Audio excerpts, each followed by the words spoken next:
Okay, Mr. Chair, you are live on YouTube. Great, thank you, Jeff. Good evening, everybody. And I'm Stephen Bliss, council member, City Lafayette. Happy to call the meeting of the Legislation Committee of the City Council to order. Let the record show that I'm joined by my counterpart on the committee, Councilmember Burks. Good evening, Cam. Hey, Stephen, thank you. Great to see you. And we also have with us City Manager Narup Saratza and Casey Elliott from Townsend, Sacramento. With that, we can move to the adoption of the agenda. So I have a motion to adopt the agenda. So moved. All right, second. So that takes care of the adoption of the agenda. And I don't think we have any. I already kind of covered the introduction, so we don't need to cover that right now. That brings us to item 5 on the agenda, which is public comment on items that are not on this agenda. So I'll look to see if we have any public comment, and this is for items that aren't on the agenda this evening. Okay, Councilmember Bliss, we do not have any public comment at this time. Okay, thank you, Jeff. So that brings us to item 6, agenda discussion items. And before we kind of dive into the bills that we're discussing tonight, I just want to just quickly step back and kind of set the context. Our last legislation committee meeting, we reviewed a number of bills, particularly as they pertained, many of them pertaining to housing and land use issues. We brought recommendations to the city council for action on those, and as a result, letters were sent from the city to the legislature with those positions reflected. We also, at the last meeting,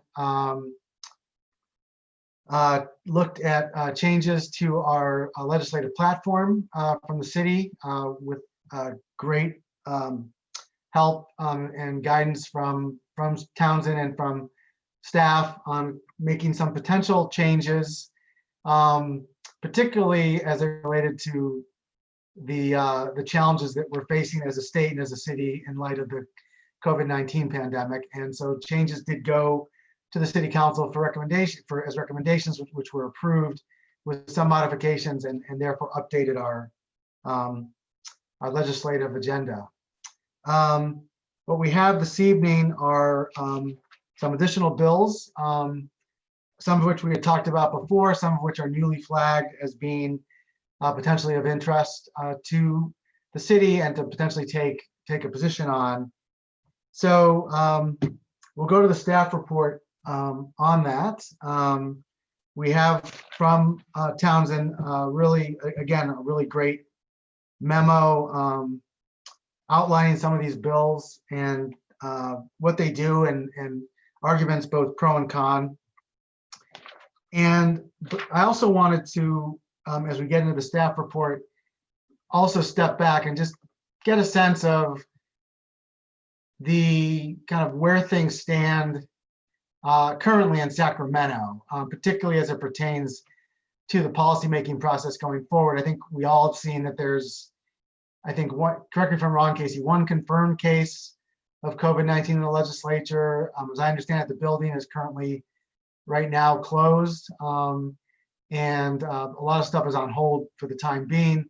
Legislature did approve a budget that went to the governor, but there's a lot of stuff right now that's kind of in flux given where things are right now in the building with regard to the legislature and their well-being. So I want to get to that as part of the staff report as we get into this, if that's okay, Casey. But before we do, I did just want to see if Councilmember Burks had anything that he wanted to say, just as a matter of just opening remarks or anything to kind of help set the stage. Yeah, thank you very much, Stephen. I appreciate it, your leadership, and very much looking forward to this meeting. Casey, thank you again for all you do for our city, and Narup as well. This committee has just really evolved into such a substantive group when, really diving into, I think, we set out to do last year, looking at, land use, local control, and other things under your leadership, Stephen. So thank you very much. Happy to be here tonight. Great. Thank you. Thank you, Ken. I appreciate that. And thanks, of course, for your partnership. Really enjoyed serving on this committee with you, and I really enjoyed the work over the last couple of years on this front. So with that, I think we can go to the staff report as a way of kind of setting the context in terms of big picture as to what's kind of latest from Sacramento, and then we can kind of dive into these bills. We have eight bills on the docket on the agenda to kind of get through, and I think these memos will really facilitate us diving in. So if that's okay, I'll turn over to Casey for the staff report. Unless Narup, you want to lead off. Okay, thank you, Narup. So let's go to Casey Elliott with Townsend Public Affairs to kind of take us into the background materials. Yeah, sure thing. Thank you. Thank you, Councilmember Bliss, Member Burks. Yeah, as way of big picture, kind of where we are in Sacramento, it continues to be interesting times. Nothing, if anything, this year is proving the inconsistency is what's consistent. So, as you mentioned, trying to go back too far, but just a little less than a month ago, the Assembly had passed a budget. The legislature passed a budget on June 15th. Shortly thereafter, at the end of that week, the Assembly left for summer recess.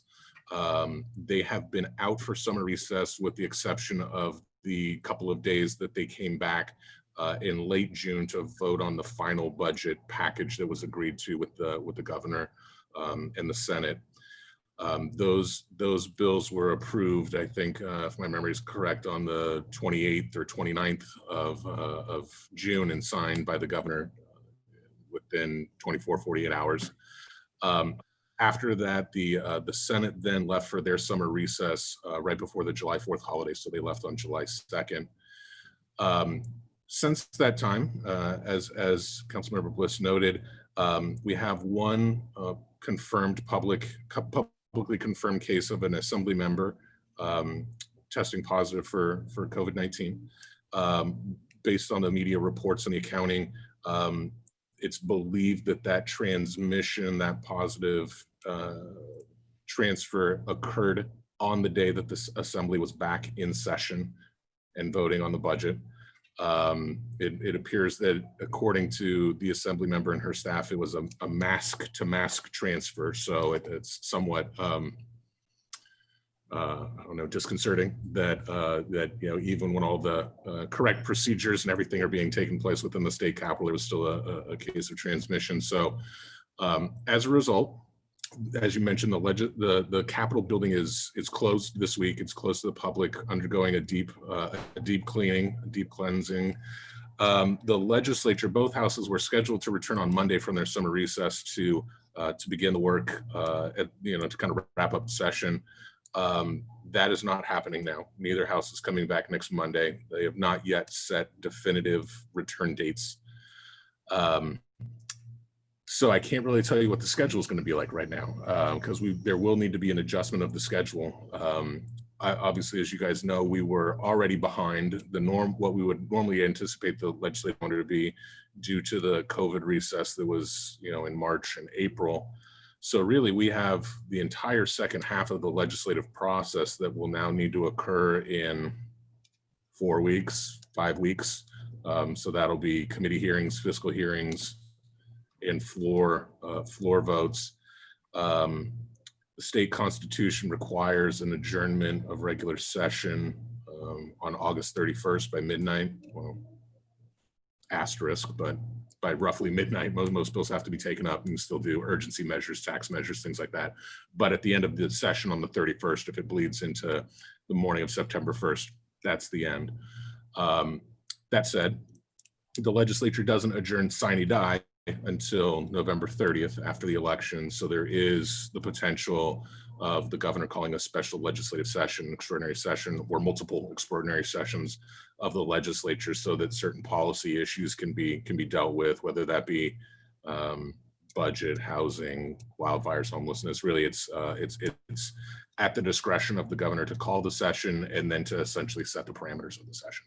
So it's a little bit down the road, but that is a venue, an avenue that's available to the legislature and the governor should they wish to pursue legislation beyond August 31st. So yeah, I think that my best guess is that based on what it seems like the positive dates of the COVID testing of members and staff, I think that if they wanted to, they could probably still resume at the end of July, maybe get 5 weeks in of session.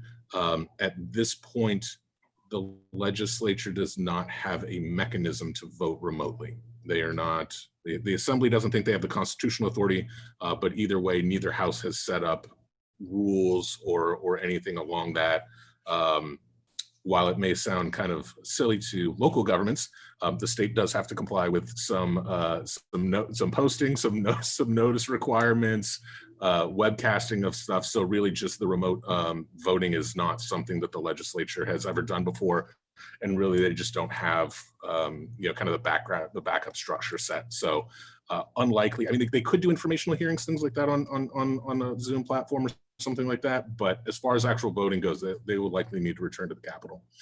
So big picture, that's kind of where we are. There's still about, I want to say there are 500 assembly bills currently in the Senate that can be acted upon.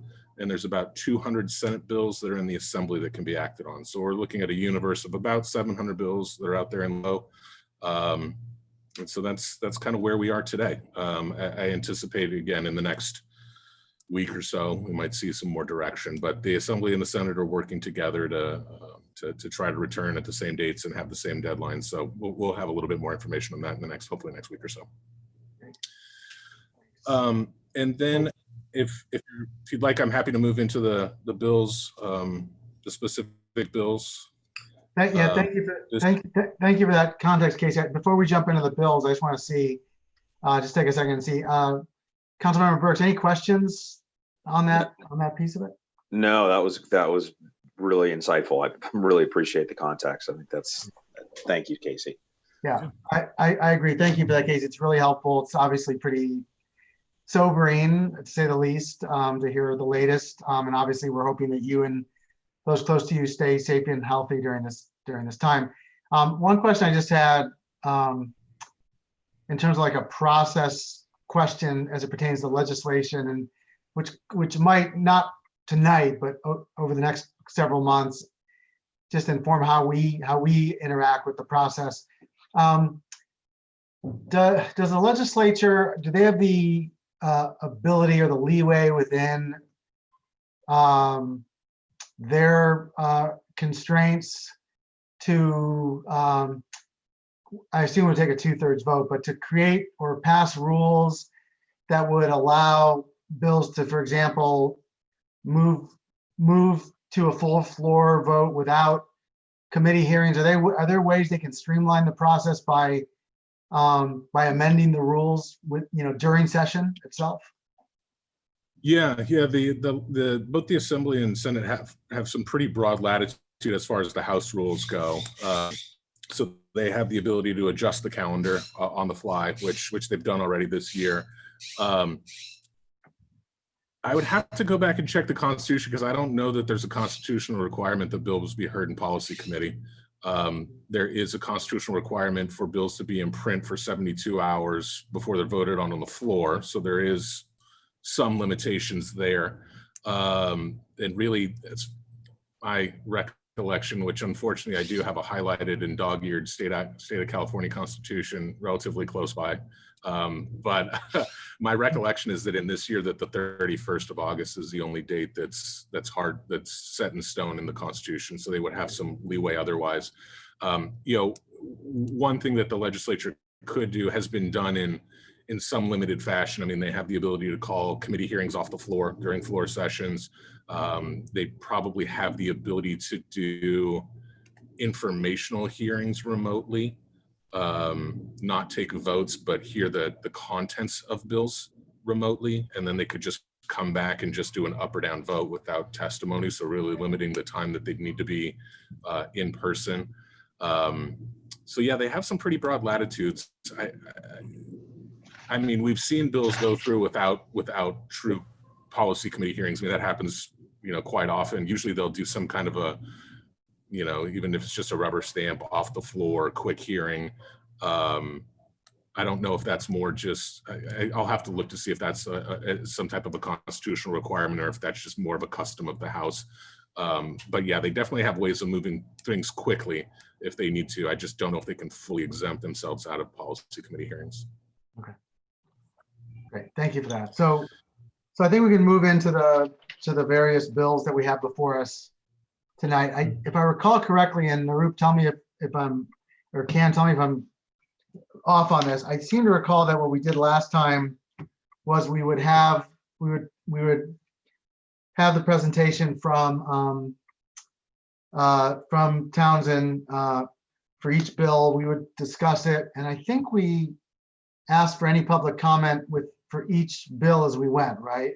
So I think that's a good way to go. So let's, if it's okay with Councilmember Burks, let's proceed that way this evening.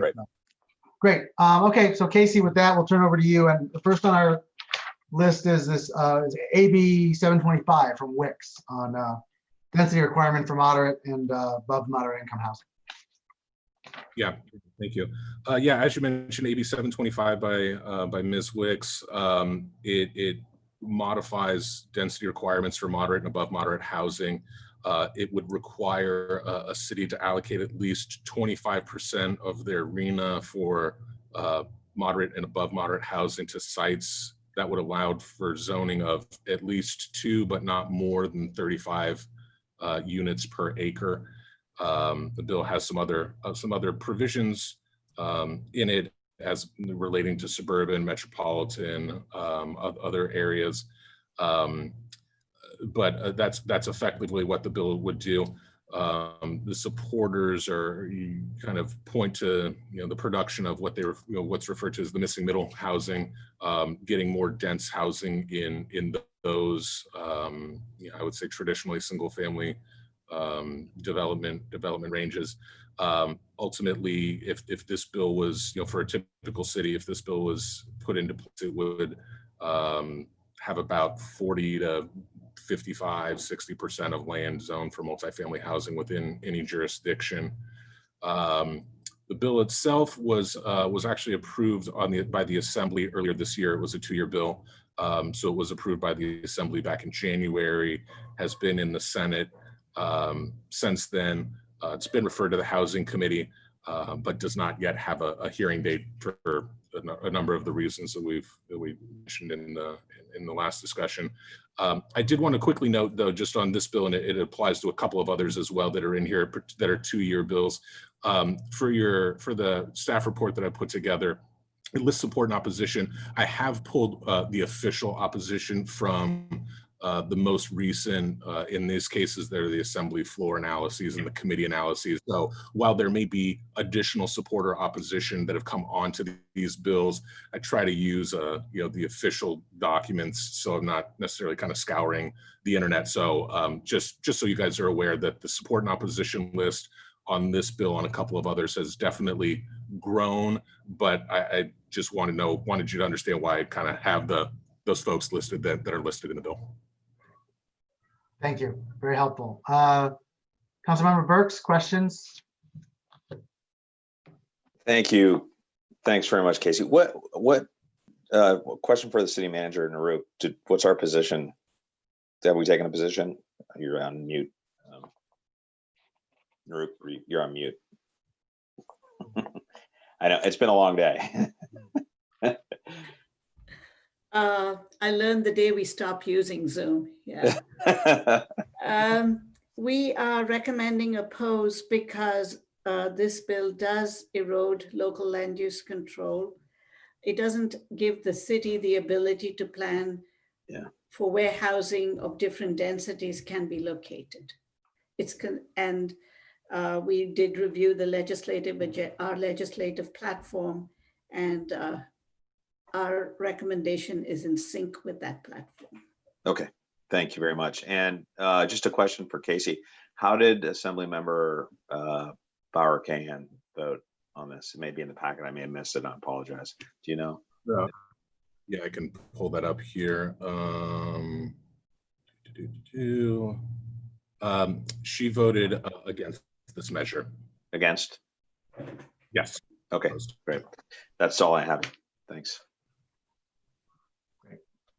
Thank you, Cam. I had one question about the description. This is end of the second paragraph in your summary, Casey. And again, just excellent. These memos are just excellent. So thank you so much for this work. When it says that the bill allows a project proponent to propose and a city to approve a single family detached home on a site identified pursuant to the bill's provision that is zoned for at least 2 units, giving the city flexibility. Is that to say that it's all like we need to have a certain percentage of our RENA allocation within the moderate and above moderate on these slated for parcels that are zoned for 2 to 35 units, right? That's like the density requirement. I get that part. But is this provision is that saying that basically if somebody though comes up to like on a parcel that's zoned for 2 units and decides to propose just a single family detached home, we can go against the zoning and allow that? Is that what that means to say? Yeah, I think there's some effort to provide flexibility so you aren't necessarily locked in. I'm trying to find that provision within the bill because I think that you may have to replace I think you may have to replace that because again you'd have to yeah, no, I'm looking at it right now. It's just a standalone option for a metropolitan jurisdiction that a proponent can propose and it could be approved for a single family home. Like I said, I'd have to probably look to see if you'd have to replace that to maintain the ratio citywide. I would assume that's in here. But yeah, there would still be the flexibility you have. So could do a single family home there.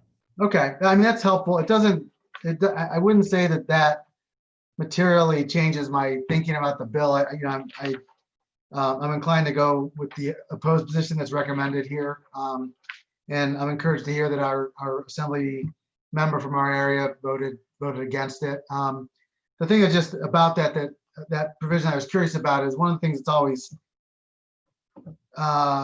I found a little bit mystifying about some of the RENA processes. Is like it's so much about this sort of exercise of entitling land in theory, and it's always felt a little bit disconnected from the actual, approval and the actual creation of housing, and that sort of provision to me kind of underlies that, or kind of goes to that shortcoming that I find with the RENA process, which is that it's sort of you do this ratio, but sort of in the end we could still go ahead and entitle land for a single family house if we wanted to, right? Which to me goes against the goal of the bill.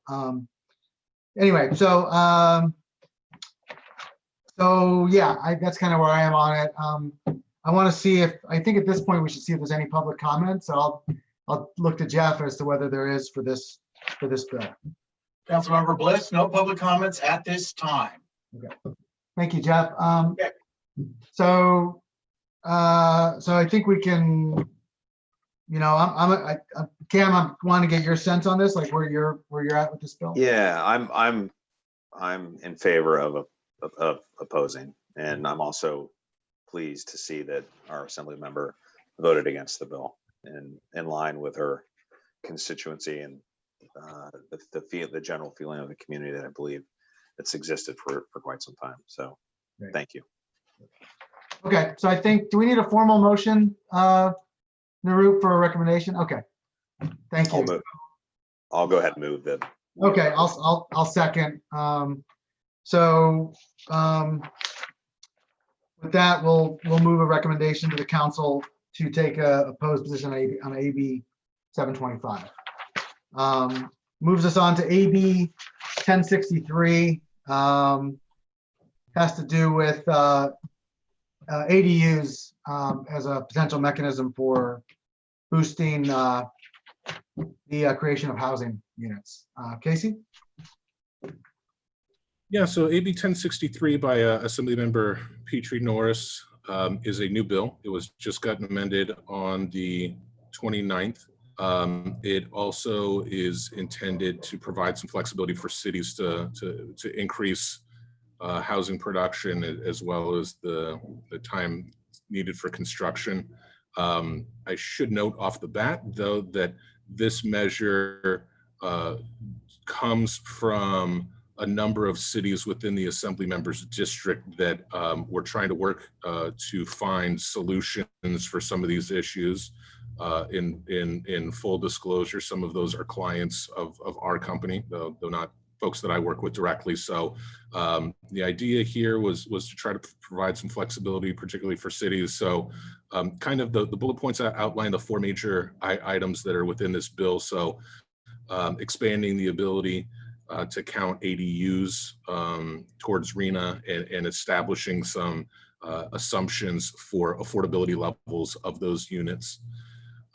It also increases the current 25% cap to 50% for counting projects that have been rehabbed or converted towards RENA allocations. Then it kind of gets into some more technical stuff about providing objective standards and review for certification of housing elements. And then the last item is, I think it may be more of a, know that it's an issue in Lafayette. I think of it as more of a Southern California issue, but those jurisdictions that have to submit their housing elements to voters for approval, this provides a process where they can submit a draft housing element to HCD so they can still be in compliance with their housing element while they're waiting for that vote to occur. So as I mentioned, the bill's brand new. It hasn't been voted on in this form yet. It is currently, last year it had moved over to the Senate floor, so it'll need to be pulled back and go to committee. And that's AB 1063. At this point, as I mentioned, there's no official support or opposition, though it does come from a public agency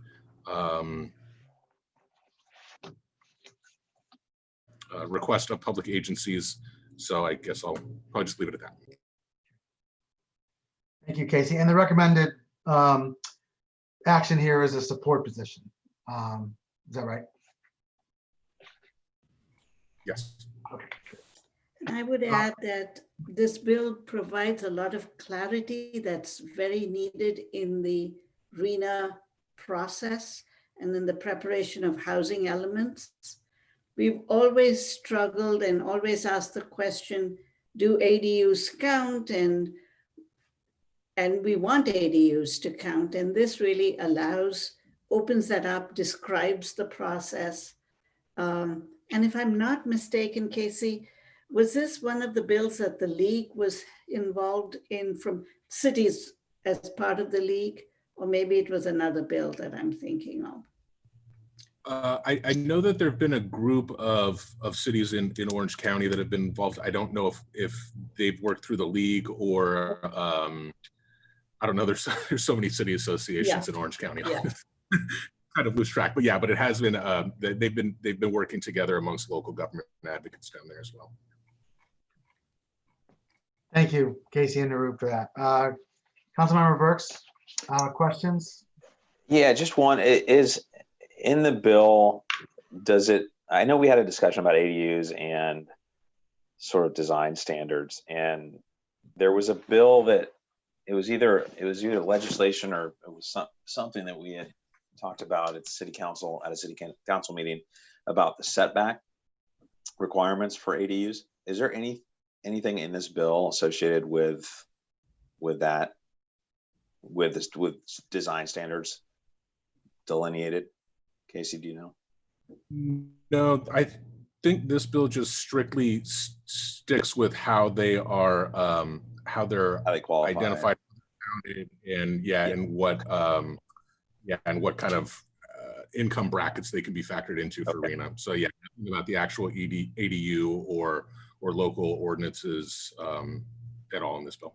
Okay, thanks. So my only, I guess we can take public comment and then I can get back. That's all I had question wise. Stephen, thank you. Great, thank you, Councilmember Brooks. No questions here. Any public comment? No, I'm afraid, Councilmember Bliss, no public comment at this time. Okay, thank you. So bring it back to committee. Cam, you were about to offer a perspective on. Yeah, thanks. Listen, I'm for this now more than ever. I think, we're seeing in our town a lot of ADUs and other structures being built based on the shelter in place, and folks need more room, and families are having their parents move closer for safety reasons. There's a lot of, and the clarity it does provide, as Narup mentioned, is really, really good. The reason I asked about the design standards, I was not in favor of a 4-foot setback for an ADU, and the height limit was something that I was not happy with. But that doesn't pertain to this bill. But that was the background of my question. So I'm for it. I'm all for it. Thanks. Thank you.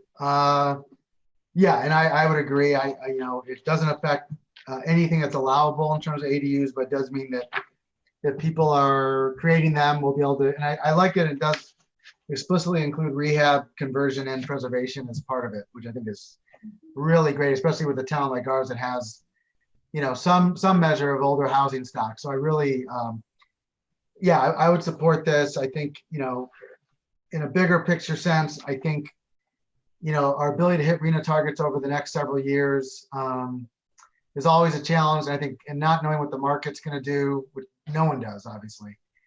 Anything that's going to make it easier for us to hit those numbers, and that is aligned with our city, legislative policy of being in favor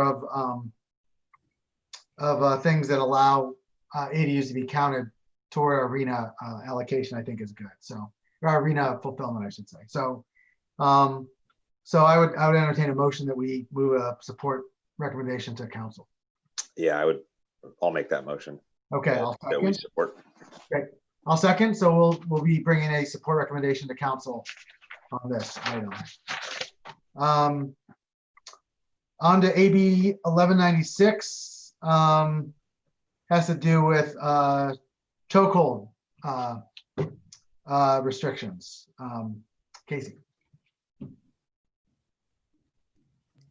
I'm gonna get on mute. And yeah, and I do not mean to break up the housing party, but on this meeting we are gonna kind of deal with some other topics other than housing. A couple of the bills are related or have been introduced in the wake of the George Floyd death at the beginning of June, and in the legislative response, the legislature, just a quick deviation for not too long here, but the legislature obviously when the incident occurred and the protests and all of the demonstrations have been occurring, that was kind of right as the assembly in particular was wrapping up. So a lot of these bills have just been amended, or a couple, in the instance of I think one of the ones that we're going to look at in a little bit is actually proposed to be amended. They aren't even in print yet. I do anticipate a number of these bills to be considered at the end of session here, whether they be brand new gut amends or new bills. So I anticipate there will be more of these bills that may want to bring to the committee for consideration. But we have a couple of here that are here and now that I thought would be worth your consideration. AB 1196, relatively straightforward bill. It would just it would make it so law enforcement agencies cannot authorize the use of a carotid restraint or a chokehold by any officer employed by that agency. It then goes on to provide a definition of the restraint. So basically any vascular neck restraint or similar hold that applies pressure to the neck for the person, for restricting blood flow, for controlling or disabling the person. So this bill is pretty straightforward. And the bill, like I said, it was amended on June 18th. It's already in the Senate, hasn't yet received a hearing. It'll likely go to the Senate Public Safety Committee. I know that the governor has taken some similar executive actions already that relates to state police forces, but obviously this would just be a broader statewide statute of related to those types of holds. And we are included a And I support. wanted to add that I did run these.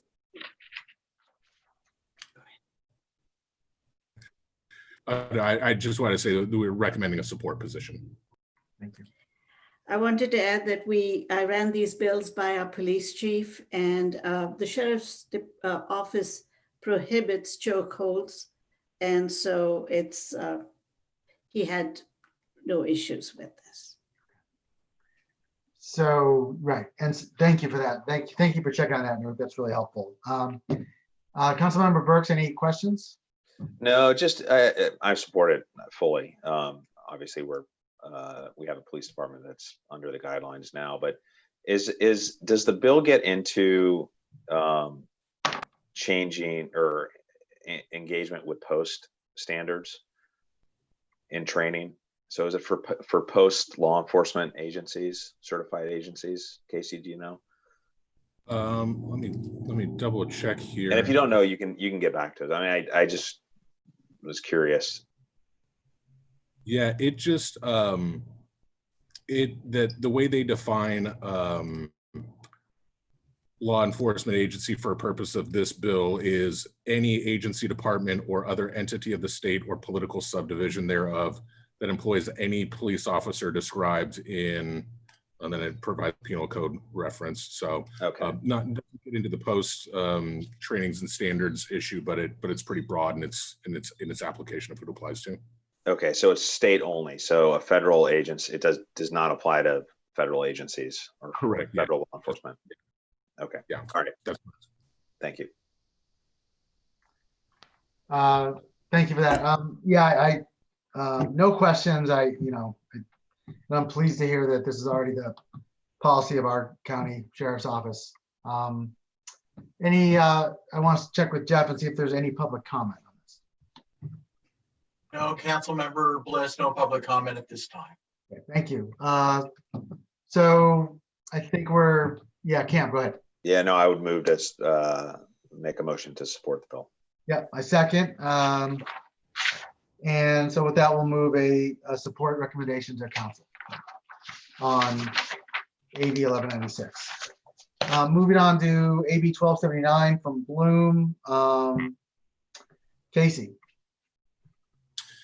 Yeah, AB 1279. This is another 2-year bill related to housing.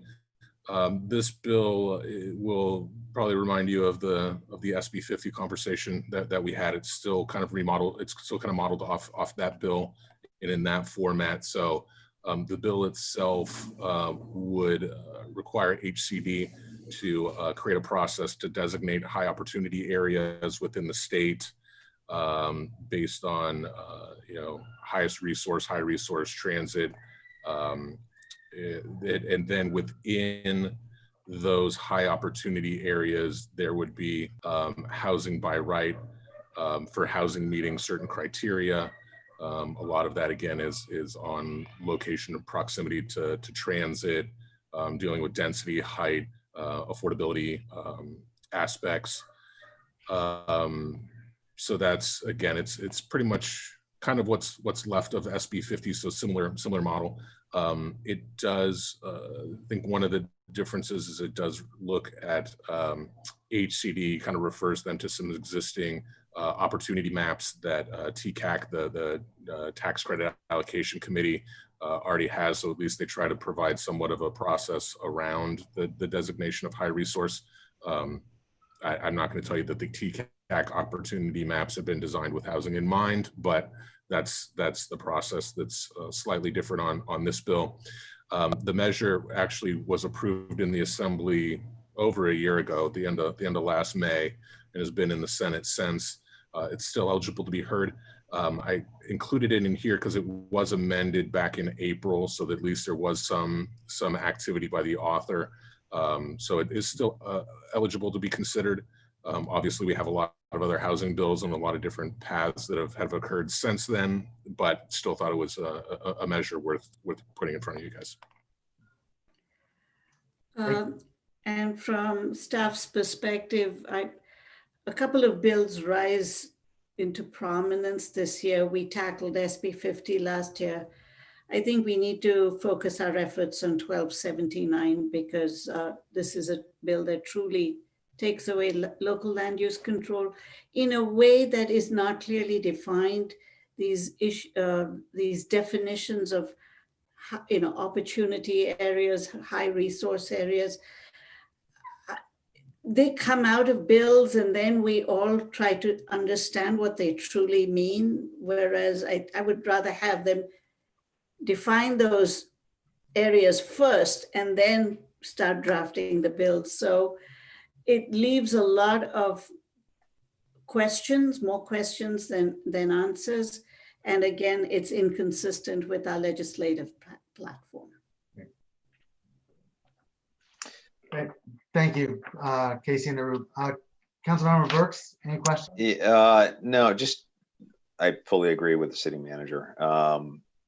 How did our, or Casey, do you know how our members fall on this in terms of Senate Blazer? Yeah, when it was on the assembly floor at the end of last May, Ms. Bauer-Cahan voted against the bill. And it has not been. Hasn't gone to the Senate, right? The Senator hasn't had a chance to vote on it yet. Yeah, okay. All right, thank you. That's all I had. Thank you, Councilmember Burks. Just a question. Why do you, maybe it's just because of the year that we're in. Just wondering, this, it could be a number of factors. I'm struck that this isn't getting quite the same attention of SB 50. I assume it's because there's other things on people's mind this year in Sacramento, but would you say that's probably the main reason that it isn't drawing the same amount of discussion, that it's below the radar because it's, because of the year that it is? Yeah, I think part of it is just that the bill honestly passed so long ago. You just kind of forget that it's been hanging out there for a year. Another thing which I think will be interesting is obviously the Senate has taken a much different approach after the defeat of SB 50 to how they put their package together. So now that the bill's in the Senate, while I could see it getting some support from the Housing Committee, which is Senator Wiener, it doesn't necessarily fall in line with what the Senate wants to do and what they've already voted against. So I think that may be part of it, just that there may be an assumption that, the Senate's decided this is not what they want to do. This is not how they want to forward. So I think there's just been a lot more focus on this, particularly the Senate Democrats housing package, the bills that we considered at the last meeting. So, so yeah, I think it is flying a bit under the radar. Same with 725, 1851 that I think you guys looked at earlier this year. I mean, there's a handful of those that just passed a while ago, and then kind of just the way the housing bills have evolved this year, and obviously all the other high priority items that are taking place. I think there's just been a little bit of a loss of focus on these measures. Yeah. Okay. Stephen, yeah, please, Councilor. So Casey, how do you see the Senate then voting on this if it's not in line as you just talked about? Yeah, that'll be interesting because well, one, I think the easiest thing would be for a committee not to take it up, right? I mean, obviously there's going to be a fewer bills overall considered, especially now with an even more compacted calendar. So I think it's quite possible that, the Senate leadership just kind of tells Senator Wiener, hey, let's not spend our time on this. Let's kind of focus on more on other items. That said, if it does go to the Senate Housing Committee, I would anticipate it would get out. I mean, it's SB 50 made it out of committee. If the bill then goes to appropriations, which is under a normal year where we would expect it to go, then, I think you have all those SB 50 dynamics again, those important on the bill. The politics haven't really changed in this bill. Like I said, while it isn't SB 50, it's still that same form and model and kind of, the framework that was being discussed last year. So ultimately, I would normally think that this bill probably, just kind of stalls in the legislature this year, but 2020 is just a year where I've stopped trying to make predictions. It just seems it's really hard to kind of gauge anything at this point. Okay, so thanks for that context. That's useful. Have you seen a lot of jurisdictions come out against this bill? I mean, is there a lot of lobbying going on in opposition? Not right now, but then again, we would have expected it to kind of sit, right? I mean, with the bill that's already in the second house, there would have been no, even in a normal year, I would not have expected this bill to be considered in committee until, this time of year. Yeah. So it's not necessarily surprising that there hasn't been a lot of discussion or conversation on it. I think the second it gets set for committee, you'll see another kind of wave of letters come in. Okay, thanks.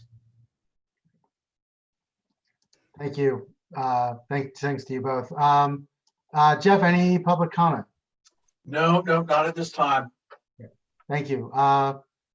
So then to bring it back to the committee, yeah, I appreciate, there's a great memo and I'm comfortable with the opposed position. I have a sort of something, well, I'll just say it before we get into the motion and everything. I think it would be, I wonder, would it be, I guess this is a question for staff and for Casey, is there, I think that point, I think I'm comfortable with the overall opposed on this for the reasons indicated in the memo. I think it would also, I really thought Naroop's point about having this bill, which is based on a certain, based on the idea of high opportunity areas occurring before the framework for what those areas are.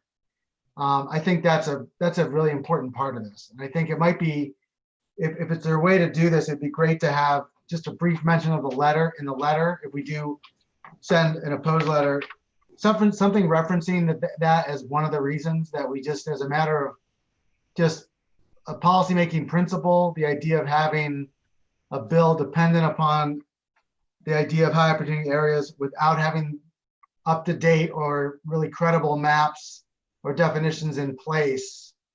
I think that'd be a good thing to get on the record on, because I think that at times can be kind of an ongoing pitfall with some of these types of bills. So that's just something I want to throw out as a thought that we might fold into a recommendation. It probably wouldn't need, I don't think we'd need to make it part of the recommendation itself, but I think if we could include sort of direction to Casey and to staff on that, I would be interested in doing that, if that seems okay with Councilmember Burks. Absolutely. I mean, I would use the term reckless legislation. I mean, it's how do you, I mean, our legislators come up with these terms or these categories of things that are undefinable, and then, it's a cart before the horse. So I mean, if there's a way we can lobby against that type of lawmaking, which I do consider reckless because it's not intuitive, I think we should do that. I'm fully opposed to this. And I also think, if there's an opportunity for us, if it does come to committee or if it does move forward, Casey, if you could guide us maybe for us to, reach out to other jurisdictions that are against it or might be against it, that have, committee chairs representing their districts, so we can build some coalition around opposing the bill and not letting it slip through, and not just sitting on our letter as our only weapon here. Thank you. Great. So I think we're in agreement to bring an opposed recommendation then to council on AB 1279. Yeah, I'll make the motion. I'll make the motion to Okay. oppose Yeah, the bill. and I'll second, and we'll go ahead with that. Thank you, Cam. On to AB 2054 from Cam Blogger, having to do with a grant pilot program around emergency response planning. Casey? Yeah, and thank you. AB 2054. This measure was actually introduced prior to the to kind of the kind of the recent introduction of a lot of the social equity programs. However, obviously has taken on some, I think, some renewed interest. The bill would establish a grant pilot program for 3 years with the idea of expanding the participation of community organizations into emergency response for vulnerable populations. So the program would be administered by Cal OES.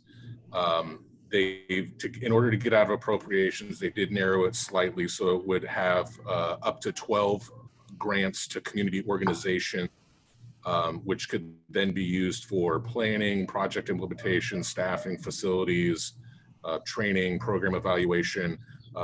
Again, I mean, really kind of aiming to get agencies that can de-escalate these crises, bring in the needed social services, wraparound services where we may not necessarily need a law enforcement response. So this would create, as I mentioned, a limited 3-year, 12 organization pilot program. The list of supporters obviously includes a lot of organizations. A number of them are co-sponsors related to social equity and justice programs. No official opposition listed. As I mentioned, I think the only opposition before was primarily due to cost concerns. The measure has made it out of the Assembly on a bipartisan unanimous vote and is currently in the Senate waiting to go to committee. And then there is a support recommendation for the committee on this measure. Great. Thank you, Casey. Councilmember Burks? I don't have any questions. None from me either. Public comment, Jeff? No, I'm afraid none at this time, Councilmember Bliss. Okay, thank you. So it seems like, great bill, great timing, and obviously some, potentially some much needed funds at this point. So Cam, I'd entertain a motion to. Yeah, absolutely. I think it's good legislation. I think it's spot on. I like seeing it. So I would make a motion that we support the bill. Yep, and I would second. So we'll move a support position then to the council on that one. SB 378. This one has to do with regulation of investor-owned utilities and IOUs. Casey, I'll turn it over to you for a distillation of what this bill does. Sure. Yeah. There's a lot of different components to this bill, but ultimately, it's just looking to make IOUs a little bit more accountable when they engage in PSPS events. Within your packet, you'll see some of the summaries of some of the major provisions within it, but requires the electrical corporations to plan and submit reports to the PUC regarding the age, useful life, the maintenance of equipment, requires on or before June of 2021 to establish a procedure for customers, local governments, and others that are affected by the PSPS events. And the PUC will need to create rules to determine what costs can be recovered by those entities. Prohibits billing non-fixed costs during a PSPS event. Notification of pending PSPS events as early as possible. And then also there's a portion up here that contains civil penalties during the time during which a PSPS event is in place.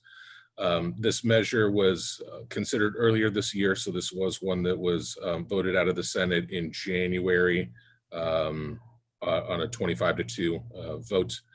It's currently in the Assembly, awaiting in the Utilities and Energy Committee. And this measure, we have recommended a support position for the committee to consider. Thank you, Casey. Councilmember Burks, any questions? No, I gotta say, I'm supportive of it, even though the author is who he is. So I'm supportive of it. I don't have any questions. Thanks, Casey. Great. Thank you. No questions here. And I just want to underscore, I appreciate that it's called out here in the staff report that, that we have as a legislative platform, a policy to support legislation that reforms public utilities in order to ensure the reliable, safe, and sustainable delivery of energy and communications to the community. So glad we have that in place. As I've said before, I really, and again, big thanks to Casey and to Narup and Councilmember Burks, as well as the council for the work on the legislative platform, because it gives us this great basis to come back to, which is just so valuable. Anyway, so no questions here. Any public comment?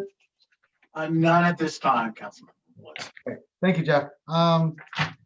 So yeah, I agree with Councilmember Burks. I think this is a good bill. I think it does some important changes, and so I'd entertain a motion to move a support recommendation to council. I move to support.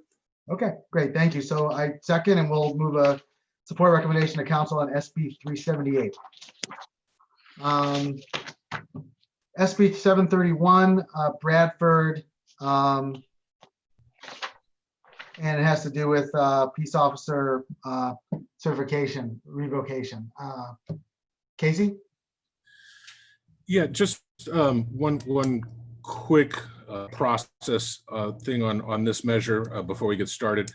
This bill is what we consider pre-amended. So the bill itself is in print, it's publicly available. However, it's not set to be amended until next Monday, in theory, when the Senate had returned from summer recess. So now that'll be delayed.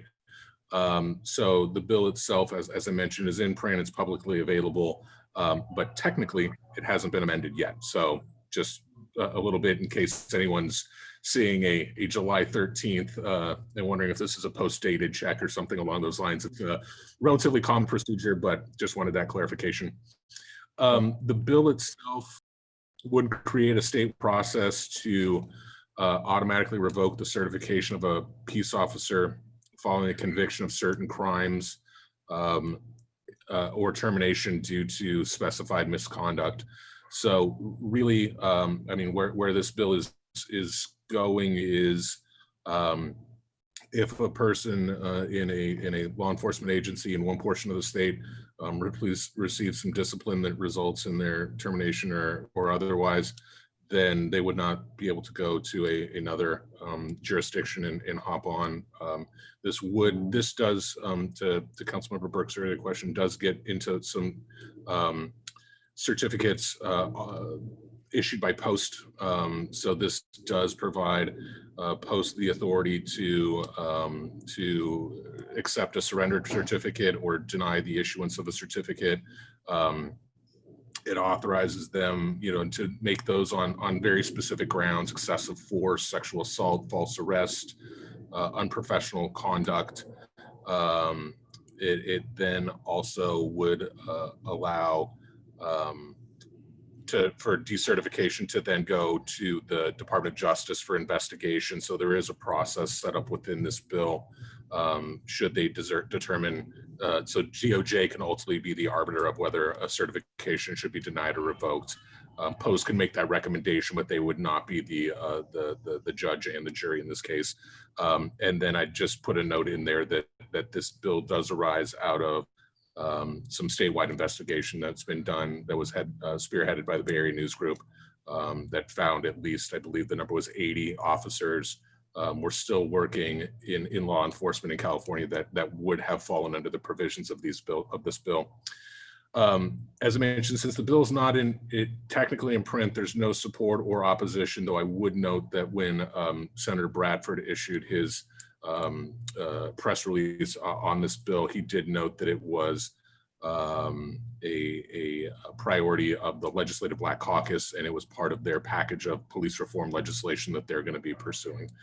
Yeah, and then the bill itself is, again, it's already in the Assembly under previous contents, so it will need to be referred to a policy committee for consideration.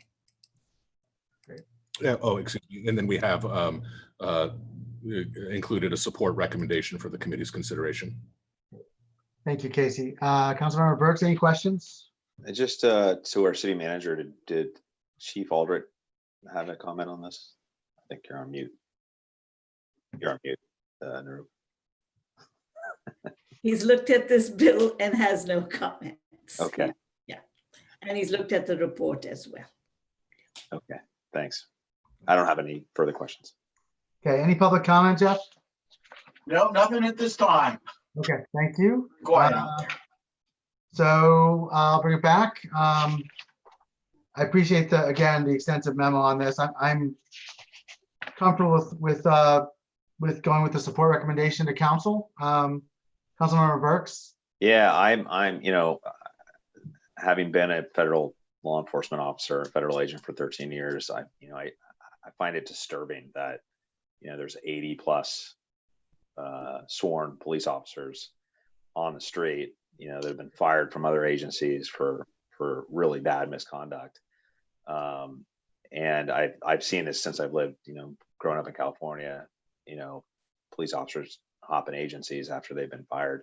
So I think this is a great bill, actually, and it's being developed and processed through at the right time. So I'm forward, would make a motion that we support the bill. Okay, I'll accept that motion and I will second. And so with that, we'll move SB 731 to, we'll move a support recommendation to council on that bill. I think Casey's got a. Oh, sorry.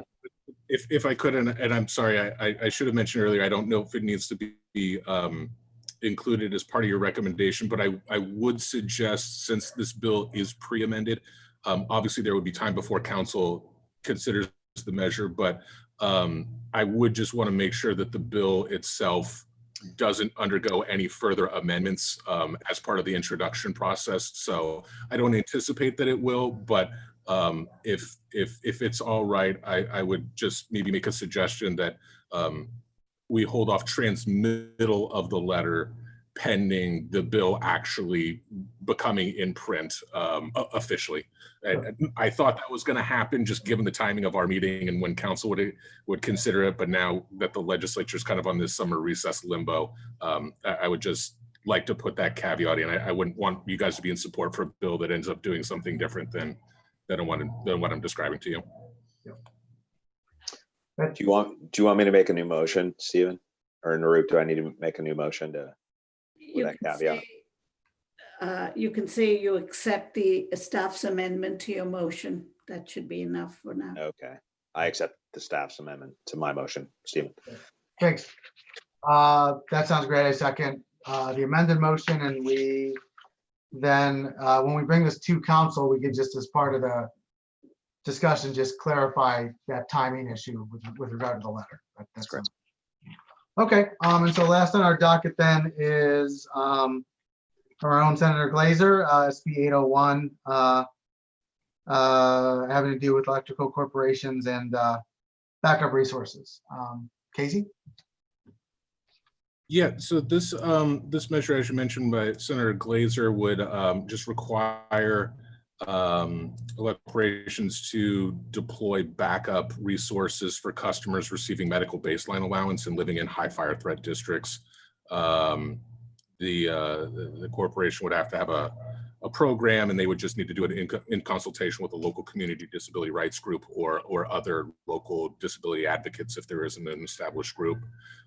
Obviously, as you guys are well aware, given the PSPS events of last year and presumably future events, just wanting to make sure that we maintain power for those that are vulnerable people that have medical equipment that need constant power. The bill itself was voted out of the Senate unanimously 36-0 at the end of June, and it's currently over in the Assembly Utilities and Energy Committee awaiting hearing when they return. And then we have a support recommendation for the committee's consideration. Thank you, Casey. Councilmember Burks, any questions? No questions. Thanks for the context and the background. Yeah, thank you for the background and the presentation. Any public comment, Jeff? Nothing on my end. Thank you. I'll bring it back to committee.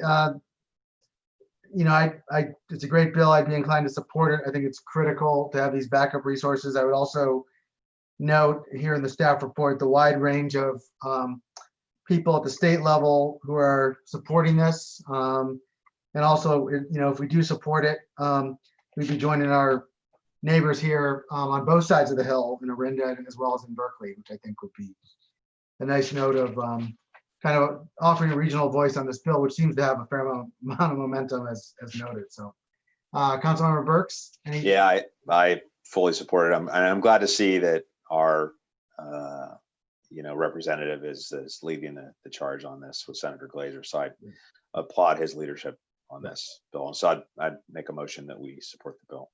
Great. I second, and so we will then move a support recommendation to council on SB 801. And I agree. Thanks to Senator Glazer for leading the charge on this one. Okay, that brings us to the end of discussion items. I don't think there's any, next up is adjournment. I don't know if there's anything else we need to. I just wanted to mention that the staff reports, your recommendations and draft letters, except for SB 731, will all go to the council next Monday. Oh, great. Fantastic. Thank you. Thanks for the quick work on that and for kind of having that in place. That's really great and allows us to be in the mix on this quickly, which is, I think, important. So, and so I just want to say, before we wrap, big thanks again, Councilmember Burks, also Casey and Narup for the great work on this. Councilmember Burks, anything in closing before we adjourn? Just thank you, Stephen, for your leadership. Casey, just awesome work. Really applaud you and your firm, and Narup, fantastic nimbleness to get this in front of the council next Monday. That's fantastic. So, and I just want to say again, I'll repeat what Councilmember Bliss said about our legislative agenda and roadmap. It really does guide us, and I think hopefully the public. I don't know if we have any attendees, but if they watch this on YouTube, they can see how that roadmap really does help the city and help us kind of navigate. So it's great. So thank you very much. Great session tonight. Thanks. I agree. Thank you, Councilmember Burks. I also want to add another thanks. Thank you to Jeff for manning the tech side on the back end. Always great, seamless as always. And I think with that, there's no further business. We're adjourned for this evening. Okay, well, thank you very much and have a great evening, everybody. See you next time. Good night. Thank you all. Good night. Thank you. Thank you.